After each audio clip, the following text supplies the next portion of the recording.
This demonstration will focus on how Sage Intacct's permission-based roles will allow your company to instill workflows and approvals to ensure data integrity. Sage Intacct allows your team members to have their own unique login with specific permissions based on their roles. Today we will be comparing two roles, controller and accountant, to view how users with different permissions will be able to efficiently accomplish their day-to-day tasks. We can see here we are logged in as Emma Penny. Emma's role as a controller allows her to be a super user of Sage Intacct, with access to many different applications. Sage Intacct will only display applications that the users have access to. Set permissions to entities as well, to ensure users can only navigate entities you've given them access to. Emma, in this case, can view across all entities. Now that we've seen an example of what a super user's permissions would look like in Sage Intacct, let us compare that to the role of an accountant, which for auditability and security purposes needs to be more locked down in the system. We have just logged in as Nick Tesla. With the role as an accountant, Nick will be performing duties such as entering journal entries and bills daily. As we can see in the Applications menu, Nick has fewer applications than Emma did. We can even be more granular with the permissions and apply them to activities within the applications.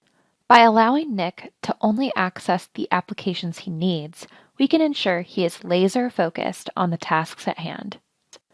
Now that we've seen a basic overview of Sage Intacct's permission-based roles, let's take a quick look at a simple example showing a workflow that originates from a journal entry posted by Nick and routed to Emma for approval. In this example, Nick has been working on a journal entry accounting for accrued interest. He has entered this entry as a draft and wants to take one last look before submitting. Reviewing the drafted journal entry, Nick confirms his amounts, attached detailed support, and is ready to submit. Upon submission, a SMART rule has been triggered because Nick did not fill in the appropriate dimensional input for department in his entry.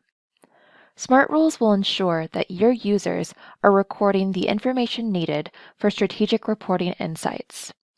Now that he has corrected his departments, Nick can resubmit the entry for approval. Nick's entry will now automatically route to Emma for approval. Configure approvals to route through the system based on your firm's needs. Switching back to Emma's role, we can see that upon submission of the accrued interest journal entry, Emma received an email alerting her for the need of approval. The email links Emma right to the entry's approval screen, where she can see two entries pending approval. Attention is called to Nick's entry, indicating an outlier. With Sage Intacct's artificial intelligence-powered outlier detection, Emma can automatically detect entries that are not typical to the general ledger. When she drills down into the entry, she can see where the outlier is detected. In this case, the second line wasn't typical. Nick had used the incorrect expense account. Emma can decline the entry and give Nick further instructions as to how to correct the entry for resubmission and approval, making this a teaching moment. To conclude, by using Sage Intacct's Intelligent GL with the permission-based roles, you will be able to maintain data integrity by ensuring information has been entered correctly and reviewed by the appropriate users.